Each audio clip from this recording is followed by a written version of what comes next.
Welcome, brave souls, to the chilling depths of horror in detail, the realm where the shadows whisper ancient secrets and nightmares come to life. I am your guide through the darkness, and on this channel, we delve into the spine-chilling world of Wendigo horror stories that will send shivers down your spine. First story. This story was shared by you/Ty_pod. My boyfriend is telling me to come outside, he isn't there. My boyfriend works late hours, and when I know he's on his way to my house, I'll sit and wait for him in the kitchen to greet him. The main door is in front of me while the back porch one is behind me. He tends to come through that one so my dog doesn't bark. He called me a few minutes ago and said he just left work and he's on his way, so I did my normal and sat at the kitchen table scrolling on my phone until I got the "him outside" text. After a few minutes of scrolling, I heard his voice. The only light outside of my house was the porch light, so I look out of the kitchen window and nobody's there. "Baby, come outside." Normally his voice is reassuring and welcoming, but I had a terrible feeling and decided to call his cell phone. His phone is a track phone that he buys service for, so sometimes it simply rings twice, which is what it did every time I called. Eventually, I gave up and stepped into the back porch to look outside. Maybe his phone died and he needed me to unlock the door for him. I could feel my heart drop when I remembered the door was unlocked. I start to text him asking him to answer his phone, but while I'm doing this the voice turns from a gentle tone to an angry one. It yelled my full name and told me to come outside. My boyfriend never calls me by my full name, and at this point I'm starting to feel scared.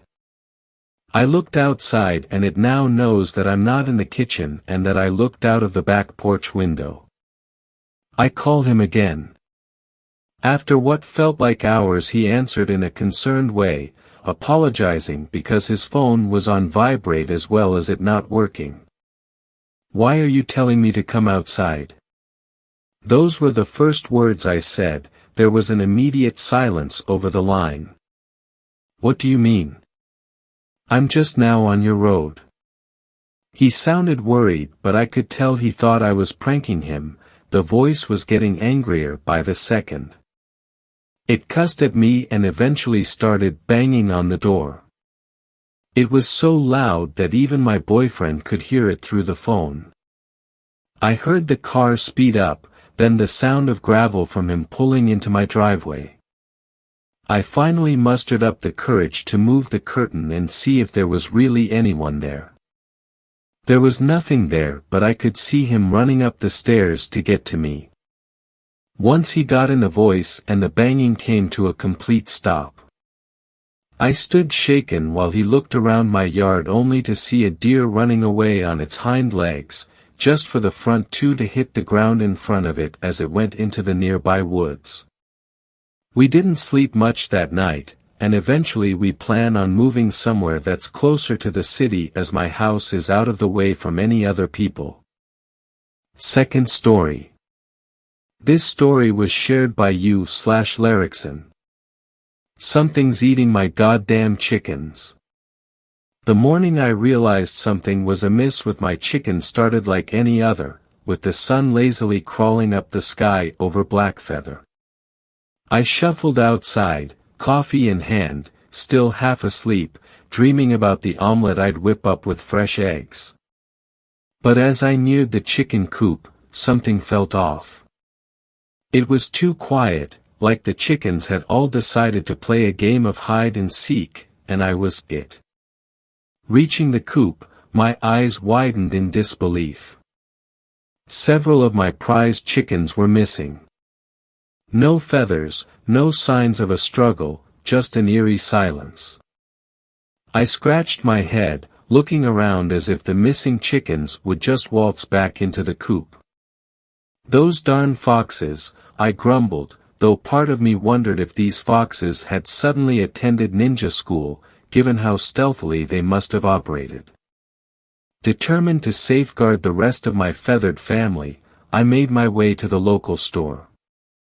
Mr. Henderson's shop was an Aladdin's cave of everything you never thought you needed. Wind chimes that supposedly summoned fair weather, a hat that claimed to repel mosquitoes, and amidst all this, anti-fox gadgets. I explained my predicament to Mr. Henderson, who looked at me over his thick glasses with a nod that said, "Say no more." He disappeared into the labyrinthine aisles of his shop and emerged with an armful of items that looked like they belonged in a 50s sci-fi movie. "There you go, Jedediah. This ultrasonic thingamajig, foxes hate the sound it makes. And this spray, smells like lion's breath. Foxes'll think twice before messing with your chickens," he exclaimed with a wink. That evening, I set up Mr. Henderson's arsenal around the coop. The ultrasonic device looked like a miniature UFO and emitted a sound that I couldn't hear but apparently was the equivalent of nails on a chalkboard for foxes. The spray smelled like a mix of Jim's socks and garlic, and I nearly choked trying to spray it around. Standing back, I admired my handiwork with a sense of accomplishment. "Take that, you sneaky bastards," I said to myself, feeling pretty smug. That night, I was jolted awake by a cacophony of beeps and buzzes. Rubbing the sleep from my eyes, I cracked a smile, thinking of my high-tech fox deterrents doing their job. "Run away, you sneaky critters," I mumbled, picturing a horde of confused foxes scampering into the night. With that comforting thought, I drifted back to sleep, a grin still plastered on my face. The morning sun brought joy to my heart. I was sure that my cute, feathered friends were clucking cheerfully, awaiting our morning feeding routine. As I made my way to the coop, coffee in hand, I noticed the silence again. It was different this time, heavier, as if laced with a foreboding I couldn't shake off. Reaching the coop, my heart stopped. More chickens were missing, even more than the day before. My eyes widened in horror as I saw the remnants of my fox-proof setup. The ultrasonic device was smashed to bits, looking like it had been stomped on by an angry giant. The spray can was twisted and torn open, its pungent contents seeping into the ground. But it was the tracks that sent a chill down my spine. They were unlike any animal prints I'd seen before, large, with sharp claw marks that seemed to gouge deep into the earth. They circled the coop, like whatever it was had been stalking my chickens, waiting for the right moment to strike. Trembling, I continued my inspection around the coop. That's when I found it, the most horrifying sight I'd ever laid eyes on. Behind the coop, in the shadows, lay the remains of several chickens. They weren't just dead, they were obliterated, torn apart with such ferocity that it looked like the work of a madman rather than an animal. Feathers were strewn about, and the ground was soaked in a macabre painting of blood and gore. Standing there, amidst the carnage, the reality of the situation hit me. This wasn't the work of foxes or any other typical predator. Something much more sinister was at play here, something beyond my wildest imaginations. A sense of dread washed over me, the kind that sits heavy in your stomach, as I realized that I was dealing with a creature of nightmares, lurking in the shadows of Blackfeather. As I stood amidst the feathery aftermath, a thought struck me like a bolt of lightning. Maybe my high-tech gizmos didn't scare the foxes away. Maybe they just ticked off whatever's been dining on my chickens. It was a eureka moment, albeit a terrifying one. The idea that I had inadvertently angered a creature unknown and clearly dangerous was both ludicrous and oddly comedic in its irony. With a mix of dread and a bizarre sense of curiosity, I headed back to Mr. Henderson's shop. The bell above the door jingled merrily as I stepped in, a stark contrast to my grim determination.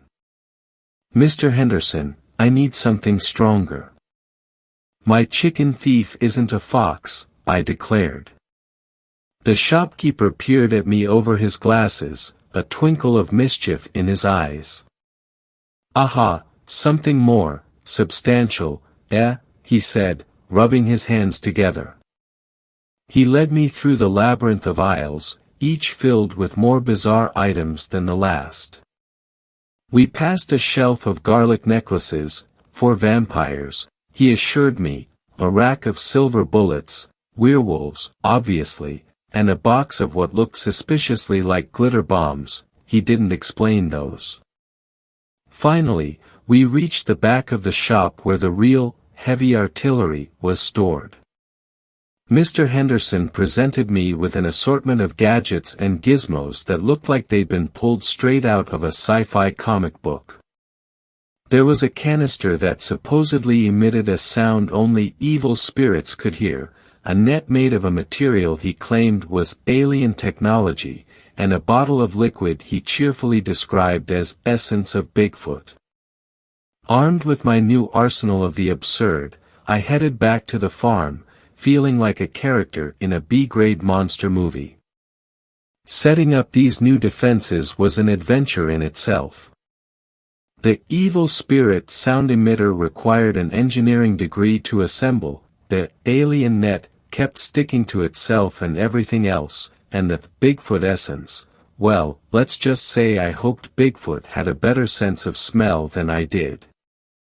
By the time I was done, my farm looked like a set from a low-budget sci-fi horror flick. I stood back, hands on hips, admiring the ridiculousness of it all. "All right, you mysterious chicken-eating monstrosity," I muttered with a grin, "let's see you get past this." That evening, as the sun dipped below the horizon, casting long shadows over my farm, I sat in my living room with a peculiar mix of dread and anticipation. My trusty double-barreled shotgun lay across my lap, its familiar weight a small comfort. Beside me, my laptop was open to the latest episode of that Korean drama everyone seemed to be talking about, a tale of love, betrayal, and dramatic misunderstandings.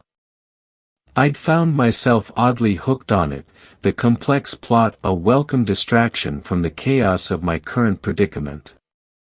As I meticulously cleaned my shotgun, ensuring it was in perfect working order, I divided my attention between the screen and the occasional strange sounds emanating from outside. The actors on the screen were in the midst of a particularly emotional scene, their voices rising and falling in dramatic crescendos. Yet, even their passionate dialogue couldn't fully drown out the eerie noises of the night or the pounding of my heart, which seemed to beat in rhythm with my growing anxiety. Suddenly, the relative calm of the evening was shattered. The devices and contraptions I had set up around the coop, courtesy of Mr. Henderson's eclectic collection, burst into life. It was a cacophony of electronic beeps, whirs, and otherworldly sounds that would have been comical under any other circumstances. My heart leaped into my throat, and I scrambled to the window, peering out into the darkness that enveloped my farm. The moon hung low in the sky, a pale witness to the night's events, casting ghostly shadows across the yard. That's when I heard it, a howl that cut through the night, a sound so bone-chillingly loud and otherworldly it seemed to resonate with the very air around me.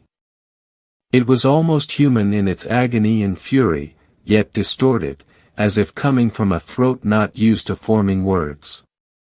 A shiver ran down my spine, the sound echoing in my ears, a harbinger of something unnatural and terrifying. Adrenaline surged through me, and I grabbed my shotgun, rushing out the door with a mix of fear and resolve. The night air was cool against my skin, a stark contrast to the heat of my racing heart. As I neared the coop, the odd symphony of Mr. Henderson's gadgets filled the air, an absurd soundtrack to the unfolding horror. Then, in an instant, chaos erupted. It was as if the very air around the coop exploded, sending a shower of debris into the night. Wood splintered, nails and wire mesh flew like deadly shrapnel, and, most horrifying of all, the remains of my chickens, feathers, bones, and flesh, rained down around me. The scene was apocalyptic, a tableau of destruction that seemed to defy explanation. I stood there, rooted to the spot in shock and disbelief, covered in the grisly remnants of my flock. The air was thick with the coppery smell of blood, the acrid scent of fear, and the unmistakable odor of death. The coop, once a symbol of my simple, pastoral life, was now a ruin, a testament to the violence and power of the creature that had visited my farm. At that moment, as I stood amidst the devastation, a primal fear gripped me, a fear that went beyond the immediate terror of the attack. It was the realization that I was up against something far beyond my understanding, a creature of nightmares that defied the natural order. My mind raced, trying to comprehend the scale of the threat I faced, even as a deep, instinctual part of me screamed to flee, to escape the horror that had descended upon my once peaceful farm. Out of the corner of my eye, amidst the chaos and the wreckage of the coop, I caught a glimpse of something moving, fast. It was a blur, a shadow that seemed to dart and weave through the night with unnatural speed. My heart raced as I tried to track its movement. The remnants of my once beloved chickens still were falling on the ground beside me.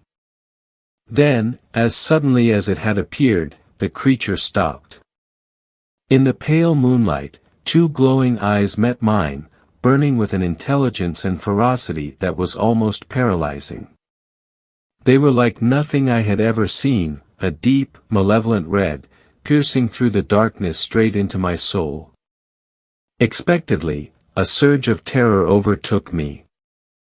My hands, slick with sweat and trembling with fear, lost their grip on my shotgun. It clattered to the ground, discharging with a loud bang that echoed through the night. The sound seemed to enrage the creature further. It let out a monstrous howl, a sound so filled with rage and pain that it felt almost palpable in the air. Panicked, I turned on my heels and ran from my house, my breath coming in ragged gasps. I could hear the creature behind me, its heavy footsteps and guttural snarls a constant reminder of the danger nipping at my heels. I slammed the door shut behind me, my whole body shaking as I scrambled to lock it. Frantically, I moved through the house, barricading every door and window with whatever I could find, chairs, tables, a heavy bookshelf. My mind raced with fear and disbelief. How had my quiet, simple life turned into a scene from a horror movie? Finally, finding no other refuge, I locked myself in the bathroom. My entire body was trembling, my ears straining for any sound of the creature that might have followed me inside. The small, cramped space felt like the only safe haven in a world that had suddenly become alien and threatening. I spent the rest of the night in that bathroom, jumping at every creak and groan of the house. The once familiar sounds now seemed ominous, each one a potential harbinger of the creature's return. The night stretched on endlessly, each minute an eternity of fear and anticipation. I sat there, huddled on the cold tile floor, waiting for dawn to break, praying that the light would bring some semblance of safety and sanity back to my world. As the first light of dawn crept through the cracks of the bathroom window, I mustered the courage to unlock the door. My body was stiff from spending hours on the cold tile floor, my mind still reeling from the terror of the night. I stepped out into the silent house, my senses on high alert, half expecting the creature to leap out from the shadows. Cautiously, I moved from room to room, surveying the aftermath of my frantic barricading. Chairs were upturned, tables pushed against doors, books and knickknacks strewn across the floor in my hasty attempt to fortify my home. Thankfully, it seemed the creature hadn't breached the house. The silence was a small comfort, but it was a comfort nonetheless. I spent the next hour tidying up, returning the furniture to its rightful place, and trying to bring some order back to the chaos. The familiar task was oddly soothing, a slice of normalcy in an otherwise surreal situation. Stepping outside into the scorching midday, I braced myself as I approached the remnants of the chicken coop. The scene was just as gruesome in the daylight. Feathers, wood, and the remains of my chickens were scattered about, a grim reminder of the night's horrors. The coop itself was a mangled wreck, the once sturdy structure now little more than a pile of splinters and twisted wire. As I surveyed the wreckage, I noticed something else. My fence, particularly the part that bordered the dense woods, was utterly destroyed. Huge sections were torn down, the wood splintered and broken as if by tremendous force. It looked like a wild storm had passed through, but I knew better.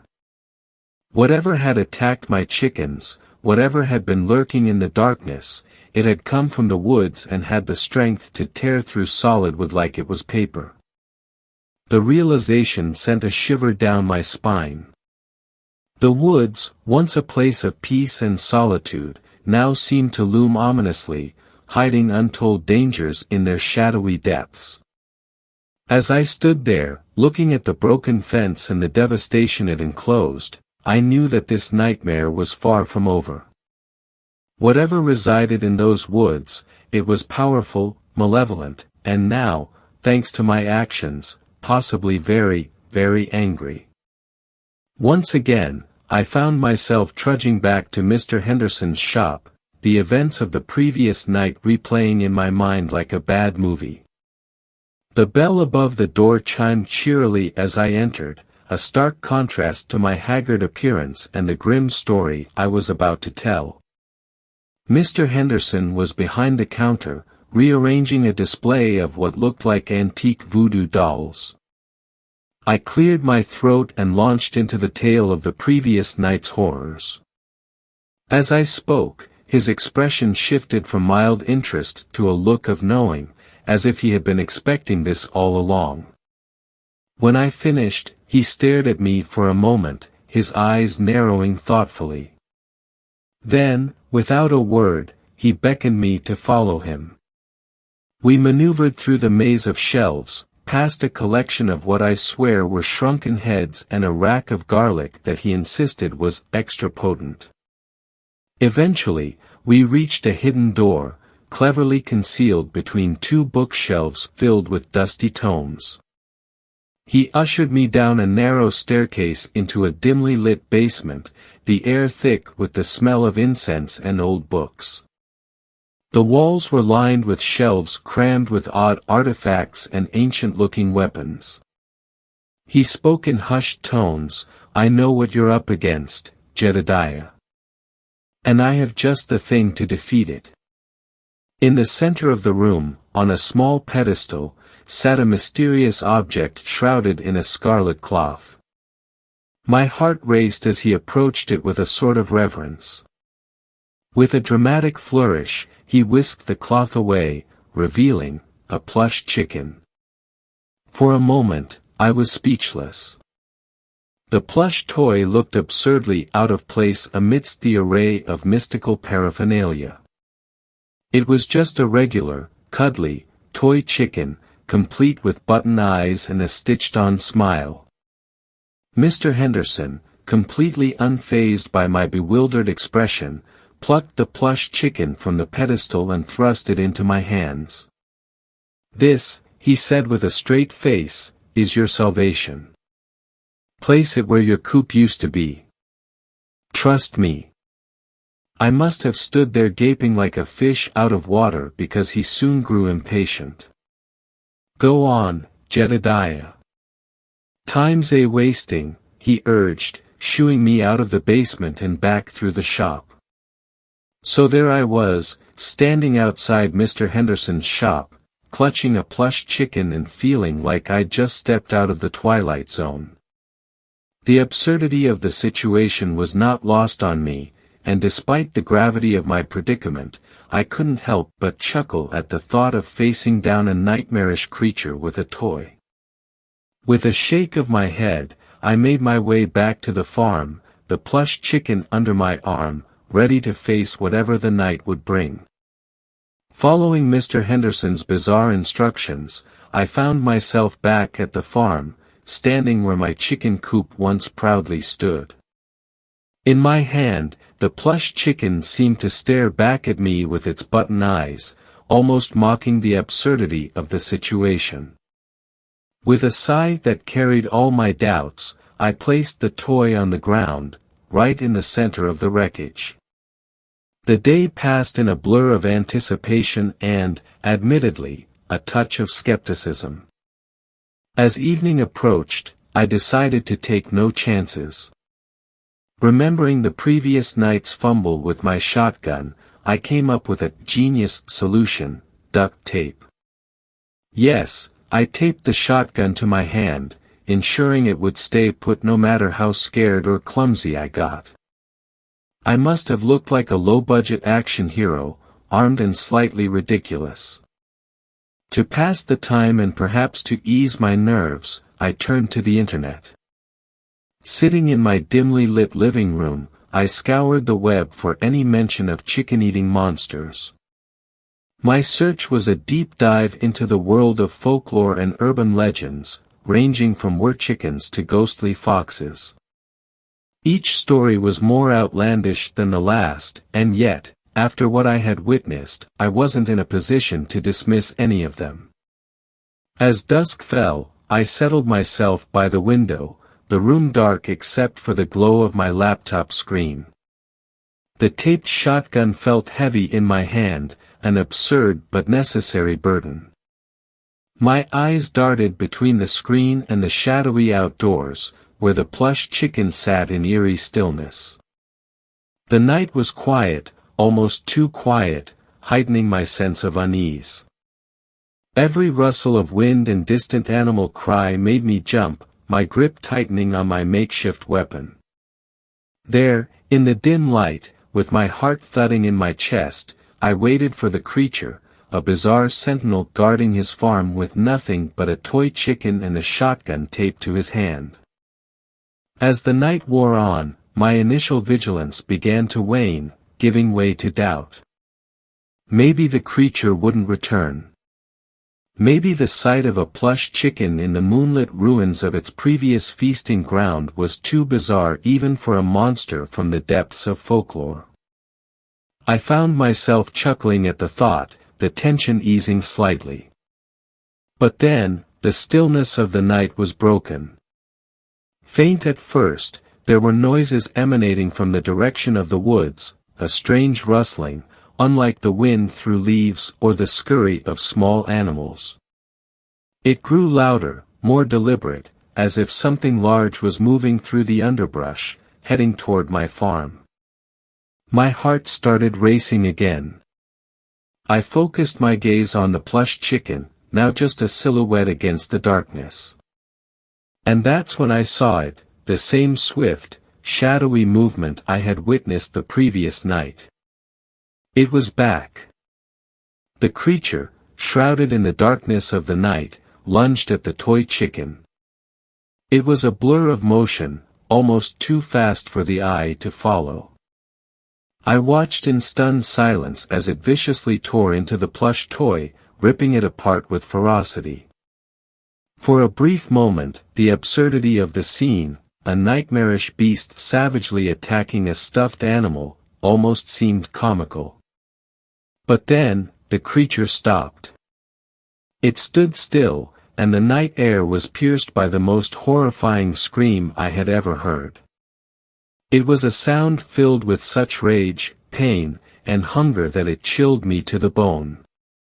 And then, just as quickly as it had appeared, the creature turned and disappeared back into the depths of the woods.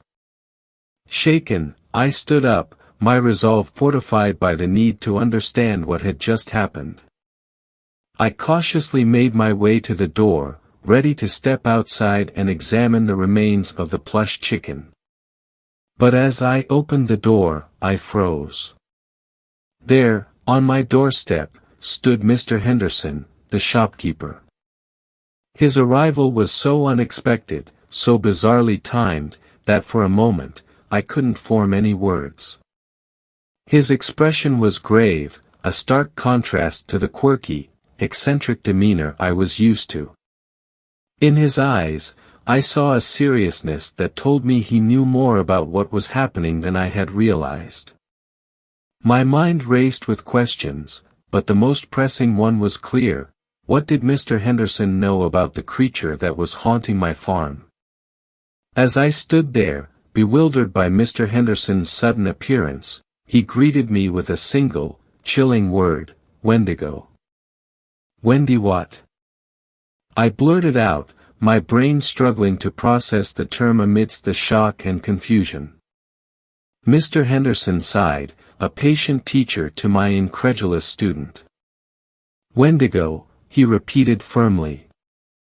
It's an ancient creature from Native American folklore, a spirit consumed by hunger.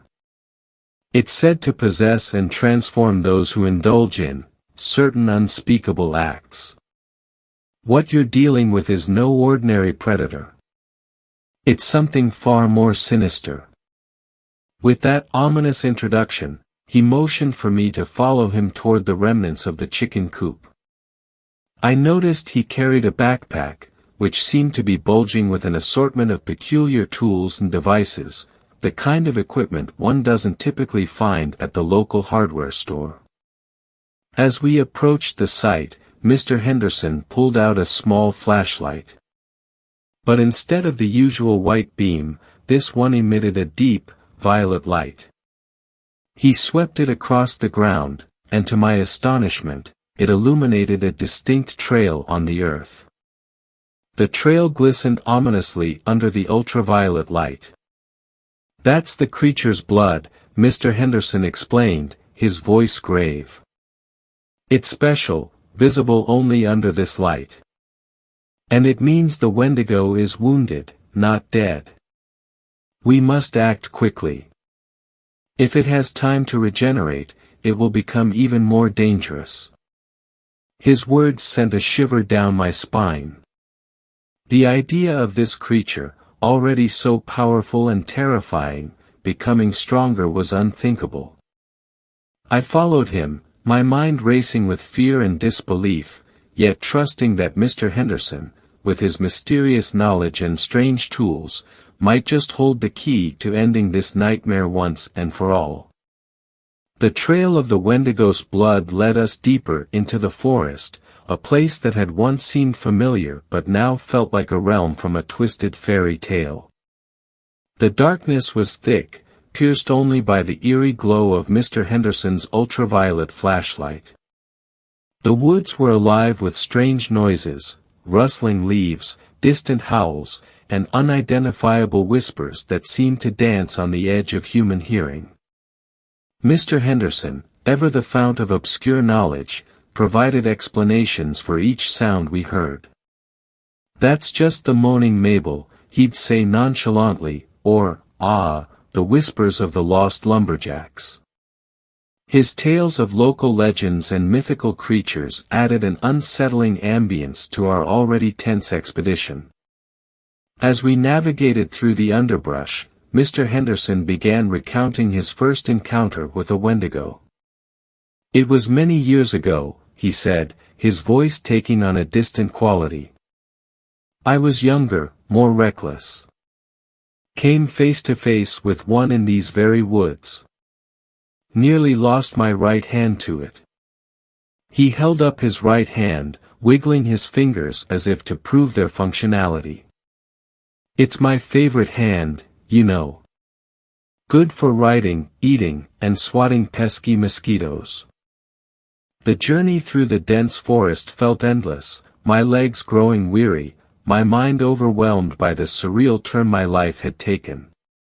Just as I began to wonder whether this was a wild goose chase, Mr. Henderson stopped abruptly. "There," he exclaimed, pointing ahead with his flashlight. The beam fell upon a clearing, revealing a makeshift den nestled against a large, gnarled tree. The air around it felt heavy, charged with a malevolent energy that made the hair on the back of my neck stand up. "We've found the Wendigo's lair," Mr. Henderson whispered, his voice a mixture of triumph and apprehension. My heart raced as the reality of what we were about to face settled in. This was it, the heart of darkness, the source of the nightmare that had turned my life upside down. With a deep breath, I steeled myself for what was to come, determined to see this through to the end. As we cautiously approached the Wendigo's lair, the forest around us seemed to fall into a deep, unnatural silence. The usual chorus of nocturnal creatures was eerily absent, as if even the bravest of animals dared not make a sound in the presence of such a creature. My heartbeat echoed in my ears, each thud amplifying the tense, suffocating stillness that enveloped us. The lair itself was a crude structure of branches and earth, blending almost seamlessly with the gnarled tree against which it was built. We inched closer, our every step deliberate and muted. Then, within the dim confines of the den, we saw it, the Wendigo. It was huddled, almost curled up, its breathing ragged and labored. Even in its weakened state, it emanated a palpable sense of danger and malevolence. Mr. Henderson's voice was a low whisper, tense with urgency.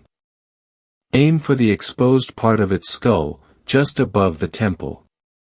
That's its weak point, only visible when it's injured like this. It's where the spirit that drives it is most vulnerable."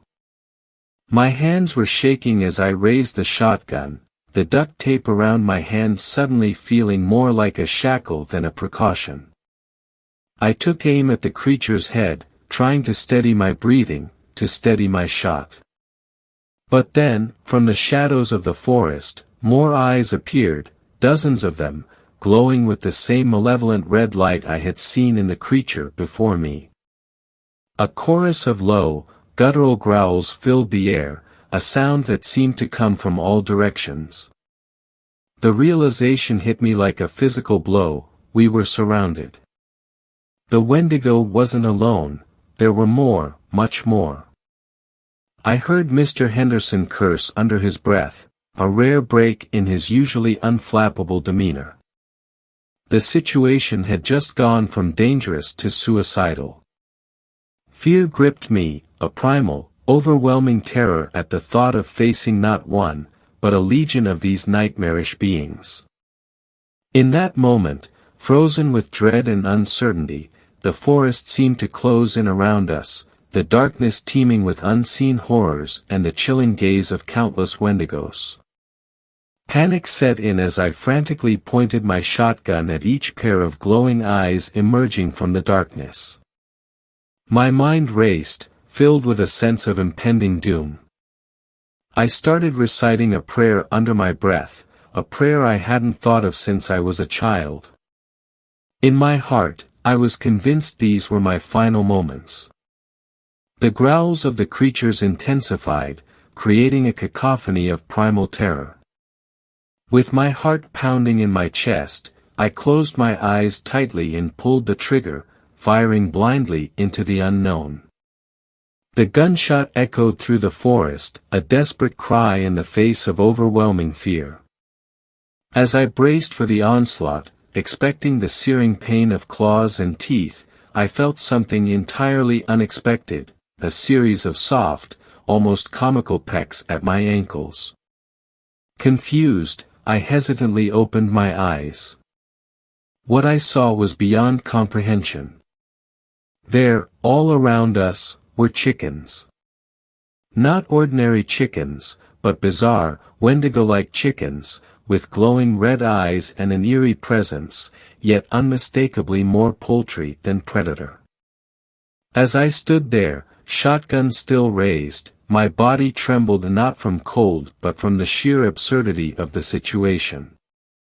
Around us, the forest had transformed from a den of horrors into a surreal poultry parade. These chickens, if you could still call them that, were an eerie sight, feathers tinged with an otherworldly hue, eyes glowing like demonic coals, and an aura that was both ludicrous and unsettling. In my state of shock, I could hear the rapid, almost rhythmic pecking at my ankles. It was a far cry from the bone-chilling terror of Wendigos tearing into flesh. Instead, here were these bizarre, ghostly chickens, their pecks more annoying than painful, as if they were urging us to pay attention to them. I looked over at Mr. Henderson, expecting some form of guidance or at least an explanation. His face was a picture of bewilderment, his usual air of knowing confidence replaced by an expression that screamed, "I can't believe this is happening." For a man who had always had an answer, a tool, or a story for every supernatural occurrence, this scene seemed to have left him speechless. Ghostly chickens? I asked again, my voice a mixture of incredulity and relief. Is this some kind of poultry poltergeist? Mr. Henderson finally regained his composure, though he still looked as if he was trying to solve a puzzle with half the pieces missing. In all my years, he muttered, I've never seen anything quite like this. Wendigos are fearsome, soul-consuming spirits, not this. He gestured helplessly at the clucking, pecking swarm around us. The forest, which had been filled with the menacing growls and snarls of what we believed were Wendigos, was now echoing with the bizarre chorus of these spectral chickens. They fluttered around, some perching on low branches, others strutting boldly between us, their red eyes glinting in the faint moonlight. The fear and tension that had gripped us moments before had dissipated, replaced by a surreal sense of wonder and disbelief. Here we were, in the heart of the forest, surrounded by a flock of ghostly chickens that seemed more curious than threatening. The night's events had taken a turn so strange, so utterly unexpected, that it bordered on the comical. I couldn't help but let out a nervous chuckle, a release of the pent-up fear and adrenaline that had fueled me until now. As the chickens continued their ghostly parade, Mr. Henderson and I exchanged looks, a silent agreement that this was a story no one would believe, a bizarre chapter in the already strange folklore of our little town. In the midst of our bewilderment, the injured Wendigo made a subtle gesture, drawing our attention to a small section of its den. It looked remarkably like a makeshift chicken coop, crudely fashioned from branches and forest debris. It was a startling revelation. The Wendigo wasn't attacking my chickens out of malice or hunger for flesh, it was trying to take a few for itself, attempting to create its own bizarre flock of Wendigo chickens. Mr. Henderson and I exchanged astonished glances, realizing the tragic misunderstanding that had unfolded.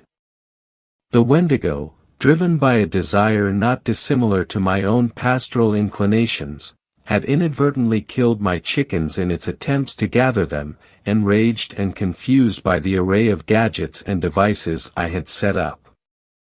Seeing the creature's pain and understanding its intentions, Mr. Henderson rummaged through his backpack and produced a vial containing a remedy for the poison from the plush chicken. He carefully approached the Wendigo, offering the antidote. The creature, surprisingly docile, accepted the treatment, its glowing eyes watching us with an intelligence that was both unsettling and fascinating. Over the next few days, I found myself in the most unlikely of situations, assisting a Wendigo in constructing a more suitable coop for its spectral Wendigo chickens. With Mr. Henderson's guidance, we built a sturdy structure, ensuring it was comfortable and secure for its unusual occupants. The task was bizarre, yet oddly fulfilling, like mending a misunderstanding with a neighbor from another world. In a gesture of gratitude, the Wendigo returned several of my chickens. They were a bit ruffled and, to put it lightly, transformed, but otherwise unharmed. Mr. Henderson, ever the inventor, set about designing a new coop for my farm. This wasn't just any coop, it was equipped with his latest inventions, gadgets specifically tailored to care for these special chickens that had experienced the supernatural. The idea soon struck me: Wendigo chicken eggs. They would be a novelty, something that no one else could offer. With Mr. Henderson's technological expertise and my newfound understanding of these mystical birds, we planned to introduce these unique eggs to the market. The notion was outlandish, yet in a town like ours, where the ordinary mingled with the extraordinary, it felt oddly appropriate. As I looked over the new coop, bustling with both regular and spectral chickens, I couldn't help but marvel at the turn my life had taken. From a simple farmer to a caretaker of the most unusual flock, my days were now filled with the clucking of chickens both seen and unseen, and the occasional, respectful nod to the Wendigo, my unexpected neighbor in the strange tapestry of black feather. Third story. This story was shared by you/Doctoral Wayscared. The Wendigo is near. This is a story which happened to me and my friend a few years back. I work in a national park as a park ranger. When my life was relatively normal, I had just landed a job at a national park. Life was good as I was working with my buddy Rob. The second day was strange. We found bear traps on the ground. We never put them there. Other than that, another day in paradise, but throughout the night, I swear I heard a loud screech coming from the woods near my watchtower. I looked and saw nothing. I just shrugged it off after a little while. As of lately we have been finding small animal corpses around the woods. This is normal since we have bears all over, it's just that these marks were too big to belong to a bear. What's even weirder is we found a tooth inside of a bloody deer. This tooth was too huge and sharp to belong to a bear. I think we have a new animal in these woods. Today we found a bear, hanging from a tree and gutted. I nearly threw up. No animal in the park could do this. Boss told us from now on to stay at the watchtowers. I kept being reassured that everything would be fine, but at this point I just couldn't be too sure anymore. Lately the screeches have been more frequent. I'm having trouble focusing. When I was younger, I was told of a creature that fed off people and animals. It could also mimic voices. It was called a Wendigo. Of course I don't believe in that paranormal crap, but something was taking out animals throughout the park. I swear I heard Rob call me from outside of my watchtower. He yelled, "Hey Trent, you have got to come see this." I nearly left, but I just felt that his voice was off, nearly distorted. I looked out of my watchtower, to see Rob, his insides dangling in the breeze. My boss ruled this out as an accident. That still didn't stop the police from questioning me. I know I heard his voice. I saw something in the woods. Let me explain. This creature I saw had huge antlers, an animal skull as a mask, and it was over 11 feet tall. The night began normally, until the screeches began again. I looked down, only to see this creature, eating my boss's lifeless body. I got a good look at it before it ran off and out of sight. The police have been very suspicious of me lately. How could they not be? Both of the people I worked with are dead. I tried to explain what I saw to the police. Of course nobody believed me. It all led to me being terminated. I've decided I'm not going to let this creature ruin my life. I have done research on this, Wendigo. I plan to break into the park tonight. I will end this, I must. I'm in the park, I hear the screeches and I am following them. I hear the voices of my boss and Rob. They are telling me that they are okay and I should come meet them by my watchtower. I know from my research that the Wendigo creature is really good at tricking people. I just kept wandering around the park. I was wondering, until I heard my mother's voice. She died when I was 6. My instincts told me no, but I had missed her so much. Don't worry Mom, I'm coming. Fourth story. This story was shared by you/Fallout Man. Wendigos, are they real? I'm Max, a guy who doesn't buy into all that supernatural jazz. My journey across Canada was a quest for serenity, a break from the chaos of the city. But fate had its own plans. I met Sarah on the road to the nearest town bordering the eerie Canadian forest. She's got this easygoing charm, a natural warmth that makes you feel like you've known her for ages. An artist by passion and an adventurer at heart, she seemed to find magic in every little thing. Our drive was smooth until we decided to take a less traveled shortcut through the woods. Sarah was brimming with enthusiasm, pointing out every scenic spot and sharing quirky tales about the area. Then, as if the woods were playing a prank on us, my car decided it needed a break. With a splutter and a groan, it called it quits right in the middle of nowhere. Sarah handled the situation with her trademark grace, cracking jokes about forest spirits playing car pranks. Her laughter was a comforting melody amidst the encroaching dusk, especially as the sun dipped, casting strange shadows in the woods. I guess we're camping here tonight, I said, trying to sound cool, but my mind was racing, recalling those spine-tingling stories about these woods. Looks like an impromptu forest sleepover, Sarah quipped, her eyes twinkling with adventure. As twilight descended upon us, a mix of apprehension and curiosity settled in. Little did I know, that night in the woods was just the beginning of an extraordinary and unpredictable escapade. As the night wore on, the forest seemed to come alive in ways I couldn't comprehend.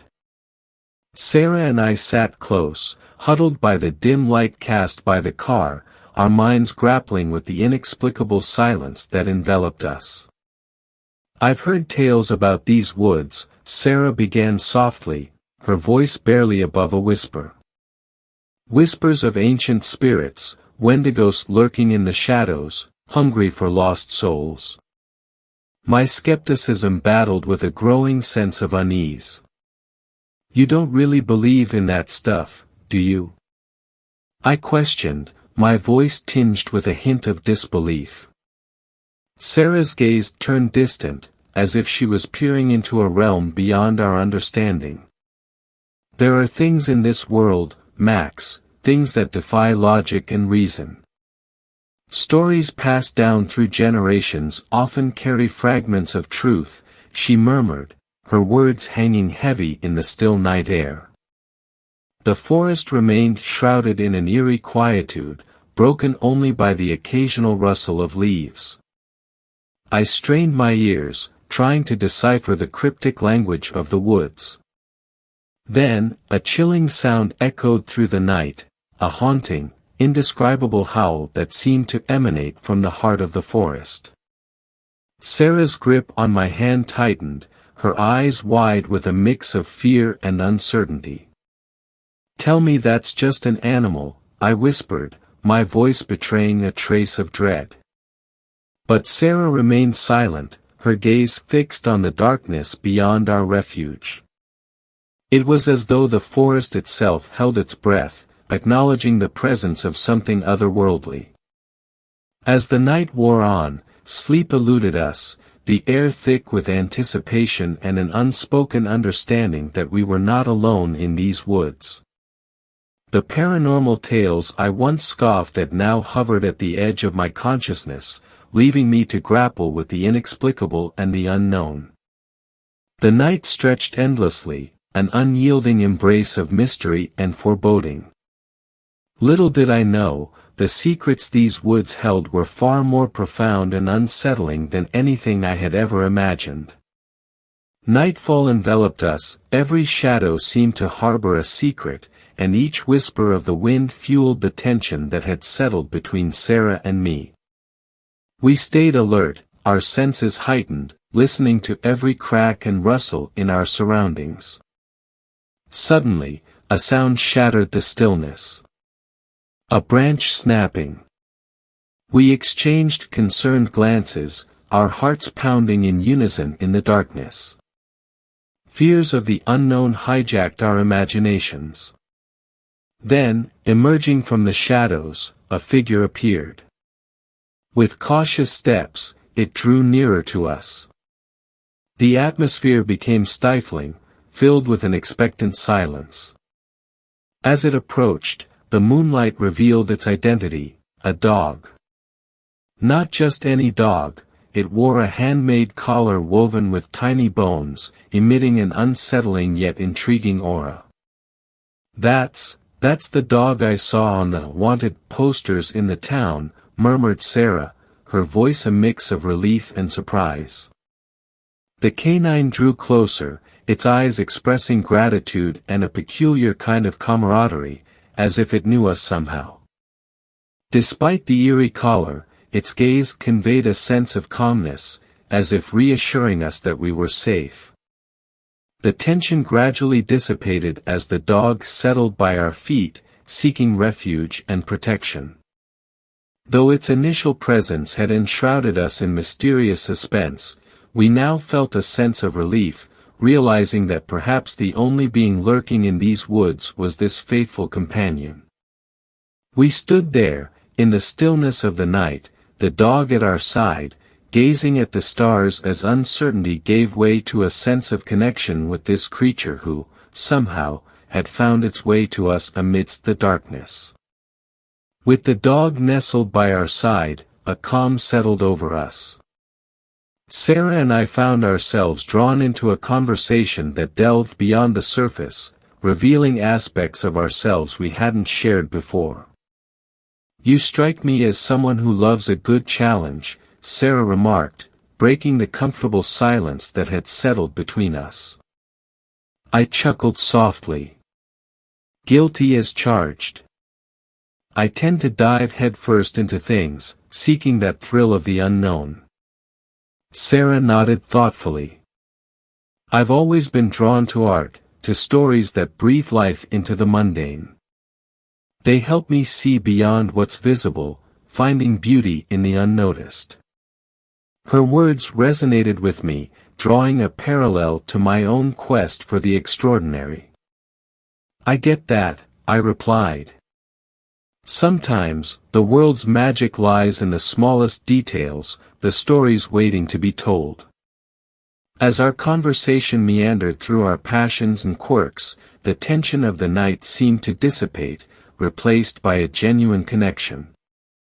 We shared stories of childhood adventures, dreams we harbored, and fears we kept hidden. "So, what brings you to these parts?" I finally asked, curiosity nudging me to uncover more about her. Sarah smiled softly. "I seek inspiration in the unexplored. There's an energy here, a mystique that whispers tales waiting to be painted." Her words stirred something within me, a longing for a deeper connection with the world around me. "I guess we're not that different," I admitted. I embarked on this journey to find a piece of myself I felt was missing. As the night wore on, our conversation flowed effortlessly, each revelation strengthening the bond between us. With the dog as our silent companion, we found solace in the shared tales of our lives, unveiling layers of our personalities under the starlit sky. The night wrapped us in an eerie calmness. Sarah and I were engrossed in our conversation when the forest fell into an unsettling stillness. I shivered, an inexplicable unease settling in my bones. You know, when a forest goes silent, it's rarely a good sign, I muttered, an involuntary chill creeping down my spine. It was a truth I'd learned in my wilderness treks, a silence like this hinted at lurking danger. Before Sarah could respond, a deafening, inhuman cry pierced the silence. The dog bolted, its fur bristling as it dashed towards the source of the sound, disappearing into the dense woods. What in the world was that? Sarah gasped, her eyes wide with alarm. Maybe an elk or something else, I replied, trying to mask my own unease with rationality. But deep down, I knew that sound didn't belong to any forest creature I'd ever encountered. Instinct kicked in, adrenaline surging through me as we chased after the dog, our footsteps pounding against the forest floor. The darkness seemed to swallow us whole as we ventured deeper into the woods. Each step echoed with an unspoken fear, the rustling leaves and cracking branches around us a haunting symphony. Where did he go? Sarah's voice trembled, panic lacing her words. I don't know, but we need to find him, I urged, my heart racing with a mix of worry and foreboding. As we pushed deeper into the forest's heart, an ominous realization gripped us. Something beyond the ordinary lurked within these woods. We plunged deeper into the darkened woods, our frantic calls for the dog met with a haunting silence. The air hung heavy with tension, every step echoing our growing apprehension. Then, amidst the oppressive silence, a thunderous rhythm of galloping footsteps thundered toward us. Panic surged through me, primal instincts kicking in. Run! I shouted to Sarah, the urgency in my voice betraying the fear clawing at my insides. Our feet pounded against the forest floor, a cacophony of terror-fueled steps. The thundering sound seemed to gain on us, getting closer with each passing moment. But in that panicked sprint, I stumbled, my foot catching on a protruding root. I pitched forward, the ground rushing up to meet me. A sickening crack echoed through the woods as my head connected with an unforgiving rock, and darkness enveloped me. The last thing I remember is a flurry of movement, Sarah's voice calling out my name in desperation, and the thundering gallops fading into an ominous silence as everything went black. A faint, distant murmur pulled me from the abyss of unconsciousness. My eyes blinked open to a world draped in shadowy hues. Panic surged as I sat up, the dry crust of blood on my forehead sending shivers down my spine. The forest lay before me, desolate and eerily silent. Sarah. I called out, my voice barely a whisper in the vastness of the woods. No response. No signs of the faithful canine companion either. A feeble light filtered through the dense canopy, casting a muted glow. Had dawn broken? No, it hadn't. I realized with a sinking feeling that I'd been unconscious for almost a day. Hours remained until the onset of another night, another cycle of darkness. Fumbling to my feet, a disorienting wave of dizziness swept over me. The world spun as I steadied myself against a nearby tree, a pounding headache pulsating in tandem with my racing heart. I frantically searched for any signs of Sarah, any clue about what had transpired in my absence. But the woods held on to their secrets, whispering nothing but an ominous quietude. Gritting my teeth against the fear threatening to overwhelm me, I knew I had to find her, find some semblance of answers before the shroud of night descended once more. The forest stood poised in a liminal state, caught between the fading remnants of the night and the impending darkness. And in this eerie in-between, I stood alone, with the chilling realization that the mysteries of these woods had only just begun to unfold. Staggering through the silent woods, I felt the weight of impending darkness bearing down on me. The hours had slipped away, leaving behind an ominous hush that settled over the trees like a heavy shroud. I stumbled forward, each step an arduous effort as I fought against both physical and emotional exhaustion. Fear and a desperate need to find Sarah surged within me, propelling me deeper into the heart of the woods. Then, amidst the suffocating quietude, a distant echo caught my attention. A soft whimper, almost imperceptible. My heart skipped a beat. Was it the dog? Could it be Sarah? Driven by hope, I followed the sound, branches clawing at me as I pushed through the dense underbrush.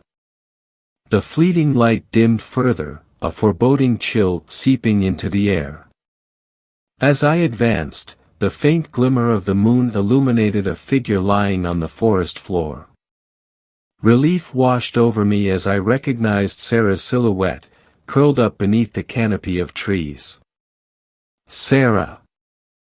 I called out, my voice trembling with a mix of worry and relief. She stirred, her eyes fluttering open, but something seemed amiss. "Max? What happened?" Her voice was weak, tinged with confusion. I knelt beside her, my heart pounding with a whirlwind of emotions. "I don't know.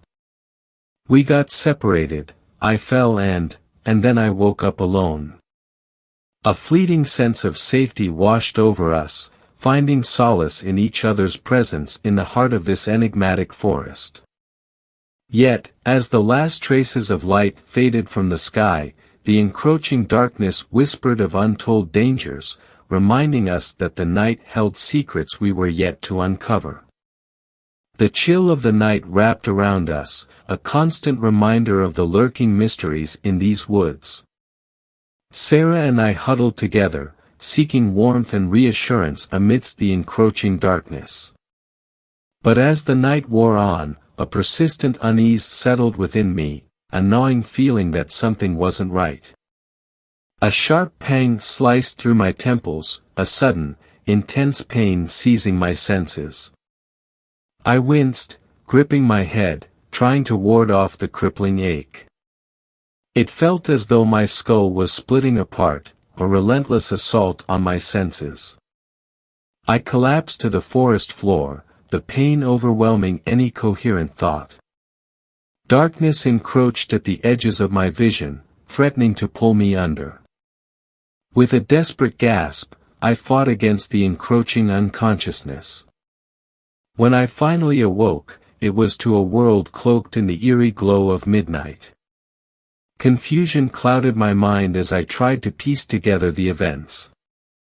But as awareness flooded back, a stark realization struck me with chilling clarity: I wasn't with Sarah.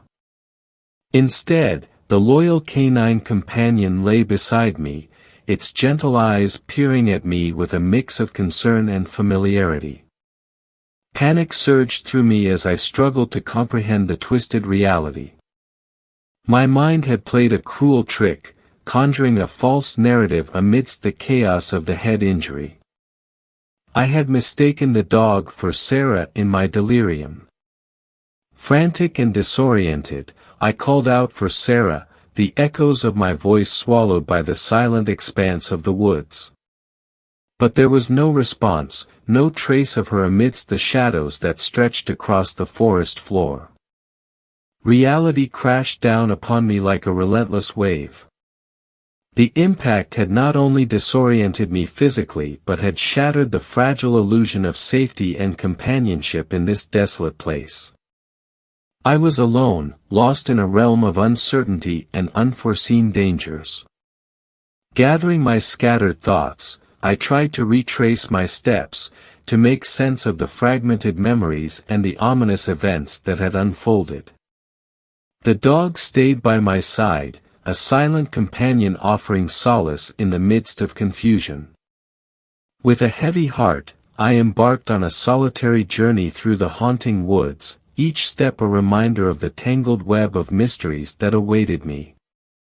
The night whispered secrets I was yet to decipher, and the shadows concealed truths that eluded my grasp. As the moon cast its silvery glow upon the landscape, I pressed forward, driven by a relentless determination to unravel the enigma that had entangled me in this surreal and treacherous journey. The clearing in the forest appeared suspended in a perpetual state of desolation. Life had withered away, leaving behind a landscape of wilted vegetation and an eerie silence. My steps echoed in the emptiness, breaking the ominous quietness that enveloped the place. Small scattered skeletons and the complete absence of any animal life painted a disconcerting picture, one that evoked a deep sense of fear within me. My gaze fixated on the cave that stood in the distance, a dark opening that seemed to be the epicenter of this desolation. A cold, damp draft escaped its mouth, like a mysterious whisper calling me toward its interior. My mind grappled between curiosity and the instinctual warning that this place wasn't safe. What secrets or dangers lay hidden within that cavernous darkness? My heart pounded, uncertainty clouding my thoughts. The dog, my silent companion in this surreal journey, remained by my side, its eyes filled with loyalty and an uncanny animal wisdom. Its presence seemed to offer a sliver of courage amidst the darkness. The mystery shrouding the cave was palpable, an enigmatic invitation tempting my curiosity and challenging my prudence. Was it wise to venture into the jaws of the unknown? I couldn't ignore the sense of danger that clung to my intuition. Time hung suspended in a moment of hesitation, my mind weighing the possibilities while my instincts urged caution. Night was looming, its shadows slowly encroaching upon the clearing, a subtle warning that time was running short. Then, a decision solidified within me, fueled by the need for answers and the will to confront whatever awaited in the darkness. With cautious steps, I approached the cave's entrance, every fiber of my being alert to any hint of danger. The dog emitted a soft growl, its gaze fixed on the cave's mouth, as if trying to warn me of something invisible to my eyes. Its gesture reignited my unease, but an indomitable impulse pushed me forward. With a deep breath, I crossed the threshold of the cave, plunging into the darkness that devoured the light. The air grew denser, laden with an earthy and mysterious aroma, as if it were imbued with centuries of secrets held within the earth's depths. The echo of my footsteps reverberated against the rocky walls, my hands feeling the cold contours of the cave, searching for any clue that might guide me. The darkness was overwhelming, but a glimmer of determination burned within me, propelling me forward in search of answers. Each step was a challenge, an internal struggle between the desire to uncover the truth and the terror of the unknown. The cave seemed like an endless maze, its secrets hidden in the shadows, waiting to be unraveled or forever guarded by the veil of mystery. The dog remained by my side, its comforting presence amidst the dimness. Its animal senses seemed alert, its eyes scanning the surroundings as if anticipating some hidden danger in the darkness. A distant whisper echoed in the cavern, a barely perceptible murmur that enveloped my senses with a sense of unease. Was the cave witness to an ancient secret, or was it the dwelling place of something more sinister? Time blurred in the darkness, each minute feeling like an eternity as I ventured deeper into the cavern's depths. More and more, the sense of intrigue mingled with the palpable fear that stirred in the rarefied air. Amidst the blackness, a revelation materialized. The challenge of the cave lay not only in its nooks and passageways but in the enigmas and dangers that lurked, concealed within, challenging my courage and sanity. As I ventured deeper into the cavern, shadows danced ominously on the walls, amplifying the eerie silence that enveloped the space. The air grew heavier, thick with an unidentifiable scent that sent shivers down my spine. Then, in the dimness, shapes began to emerge, bodies strewn across the cave floor, a macabre sight that froze the blood in my veins. My heart sank at the grim reality of death that surrounded me. Amidst the lifeless forms, a sense of dread gripped me as I noticed Sarah lying unconscious but miraculously alive among the corpses. With urgency coursing through my veins, I hurried toward her, intent on rescuing her from this haunting place. But as I approached, the dog, sensing something amiss, grew restless, its bark piercing the oppressive silence of the cave. Before I could reach Sarah, a bone-chilling presence filled the cavern, an entity that defied the laws of nature and reason. The Wendigo, towering over 2 meters tall, its form contorted and unsettling, staggered into the cave, its very presence a manifestation of primal terror. I retreated, seeking cover among the lifeless bodies and foliage, my breath hitching in fear. The Wendigo's ominous aura seemed to suffocate the air, its looming figure casting a malevolent shadow over the scene. My heart pounded in my chest as I watched in horror, hidden from view, as the monstrous entity approached the dog, its movements predatory and menacing. The poor creature's barks turned to whimpers, a futile attempt at warding off the inevitable. With a single, brutal strike, the Wendigo ended the dog's life, a sight that pierced through my soul like a dagger. I clenched my teeth to stifle a cry, a wave of helplessness washing over me as the creature began to feed on the life it had just extinguished. Terror rooted me to the spot, my body trembling as I bore witness to the gruesome spectacle unfolding before my eyes. The Wendigo's insatiable hunger was a harrowing sight, its savagery a stark reminder of the unfathomable horrors lurking within these accursed woods. I prayed for some semblance of escape from this waking nightmare, but the darkness of the cave held me captive, a silent witness to the unspeakable brutality of this unearthly being. The plan had formed in my mind, even amidst the horror unfolding before me. With determination, I approached Sarah, assessing her delicate condition. Her injured leg was a concern, and her unconscious state added a layer of difficulty to our imminent escape.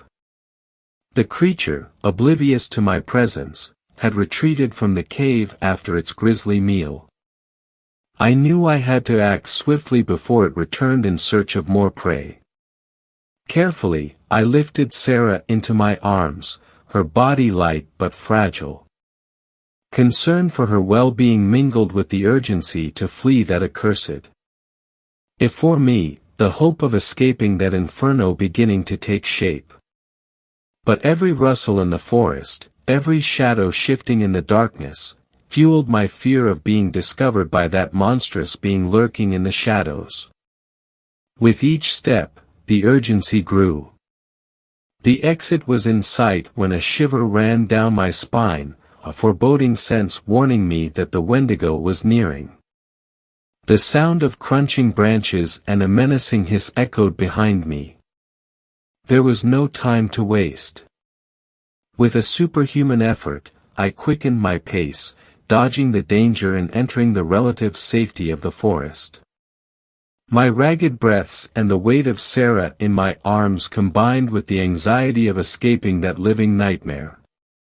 Each inhale, each beat of my heart, was a reminder of the struggle for survival.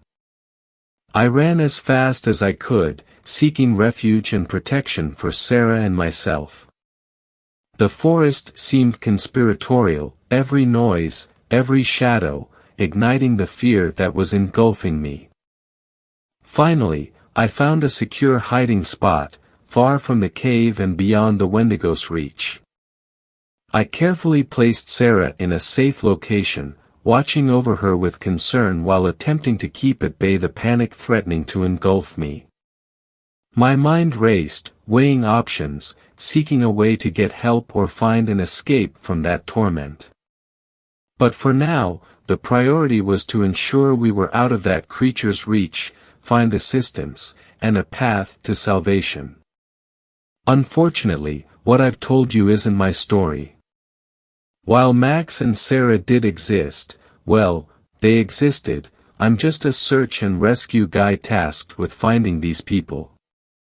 As part of the search and rescue team, our priority was locating two missing individuals, Max and Sarah. Their disappearance had us on edge, and our efforts to find them led us deep into an undisclosed and secluded area.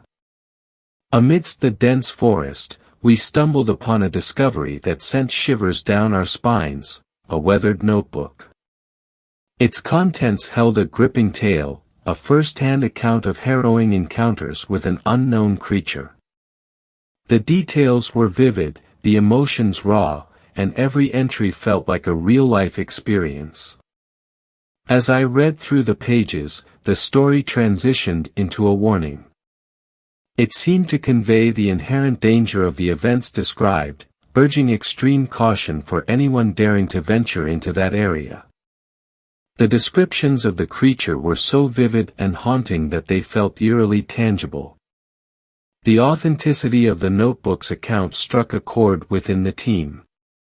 We couldn't dismiss it as mere fiction. The descriptions were too detailed, too genuine to ignore. The warning it carried felt like a genuine caution against something inexplicable.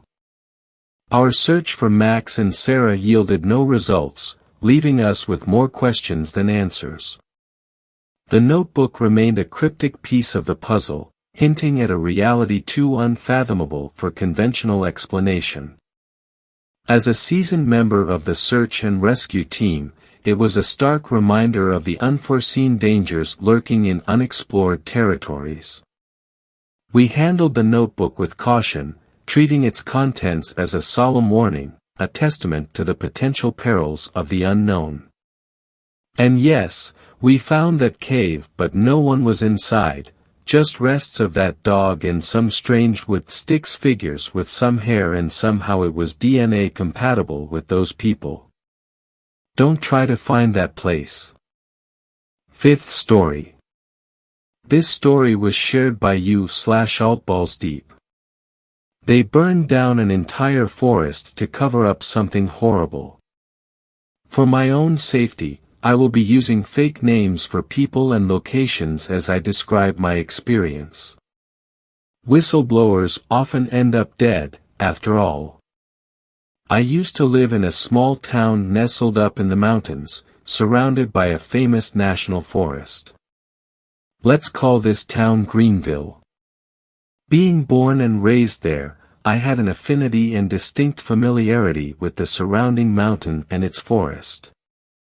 Douglas, a childhood best friend, would accompany me on countless camping and hiking treks through the numerous trails located near our town.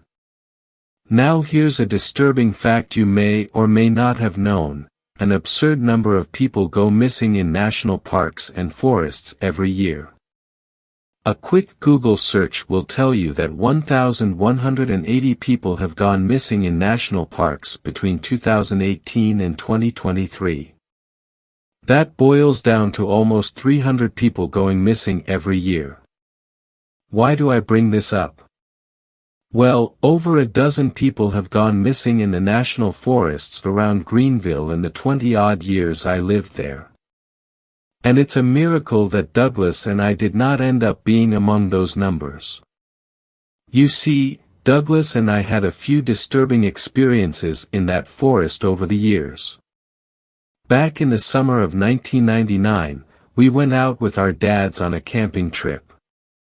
Being adventurous and reckless kids at the time, Douglas and I snuck off the main trail and got out of sight from our parents. We spent hours playing hide and seek in the woods, looking at strange plants and poking at ant hills. You know, pre-teen boy stuff. Well, we started to panic when it got dark and we couldn't find our way back to the trail. Dad? Where are you? We both cried and called out. Soon the sun had dipped beyond the horizon, blanketing the forest in twilight. Adam, I'm scared, Douglas said, jumping at the sound of an owl hooting in the distance. I took in a deep breath, looking around and thinking of a way to calm my friend down. That's when we heard something ahead of us. It sounded like the footsteps of a large man running across the brush at full sprint. Focusing my attention to the source of the sound, I scanned the tree line and caught a glimpse of a shadow darting between the tree trunks.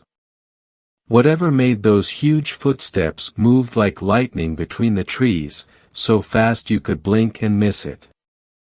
My heart dropped when I realized this shadow creature was zigzagging its way forward, towards where Douglas and I stood. What the hell is that? Douglas asked, his voice cracking in panic. Grabbing his arm, I tugged on him and started running in the opposite direction. I don't know, but we need to get out of here. We ran through the forest, weaving between the trees until my lungs burned from the strain of running. I only looked back once, seeing the creature gaining on us at an alarming rate. For a brief moment, I thought I saw glowing amber eyes attached to the creature's blurry and distorted face. By some miracle, we popped out of the forest and arrived at one of the trail's flashlights were beaming through the tree line further down the trail, and we both sprinted full speed for the lights. At some point, that creature had stopped chasing us.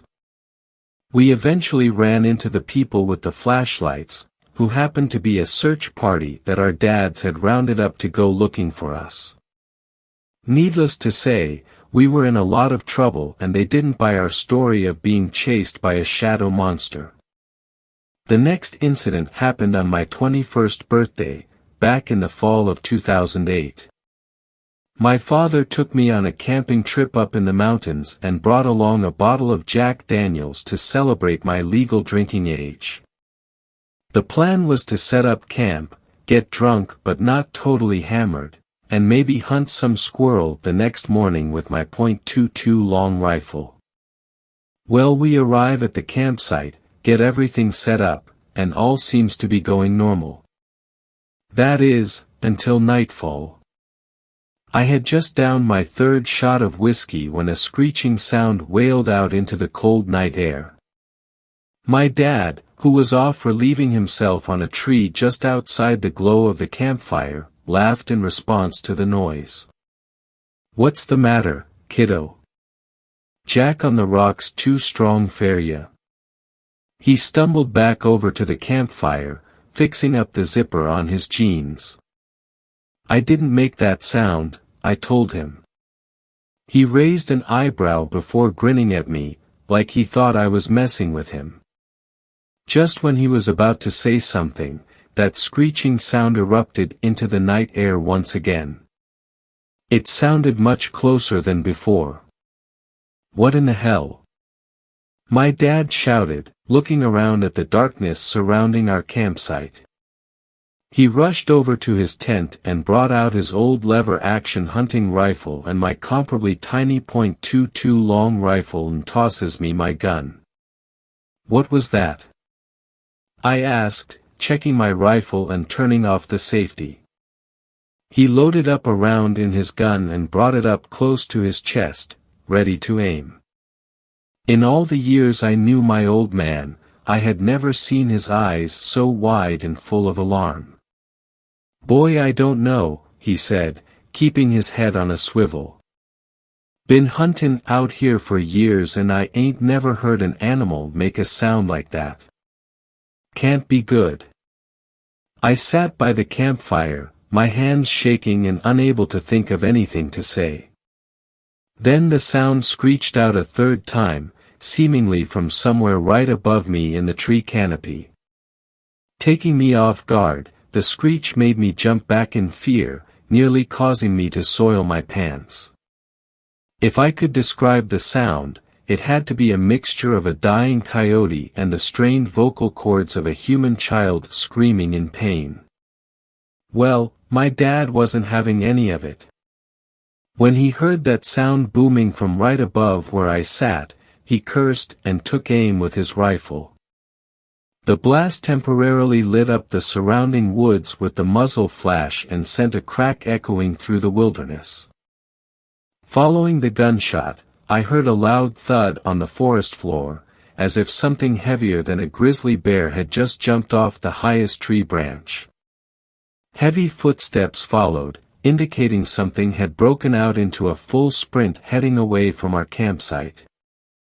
We didn't get any sound sleep that night despite having some alcohol in us, and luckily the rest of the trip went by uneventful. The final experience I'll talk about before I reveal the truth is a gruesome one, so if you're squeamish, please be warned. A few years ago, a young woman went missing in the woods around Greenville.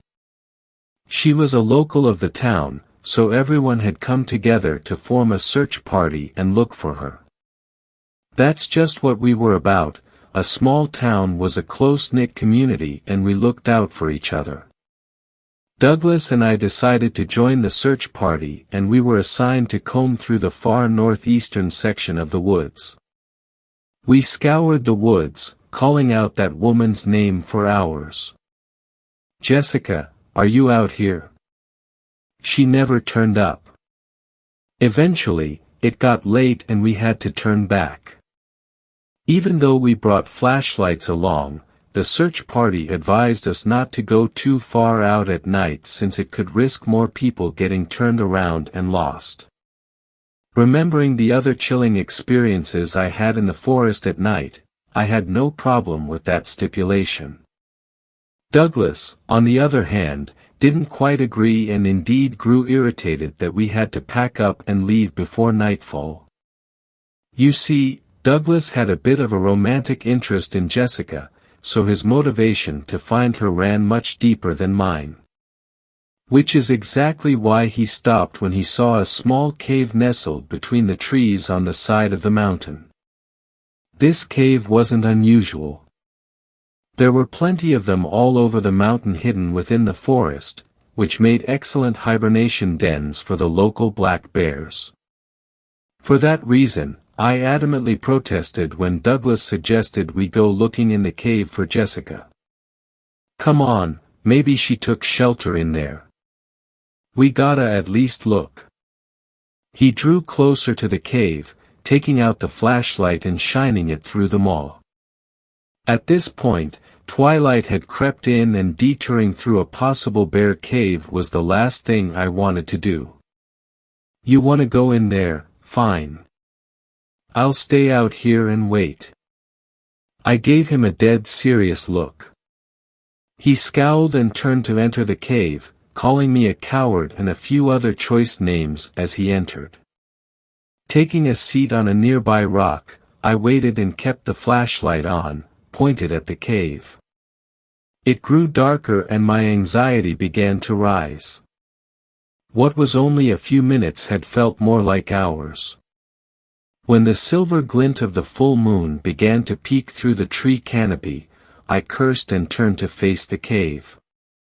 "Doug, are you done looking around yet?" My voice echoed back from the cave. Just when I thought there wouldn't be a response, I heard my own voice speaking back to me.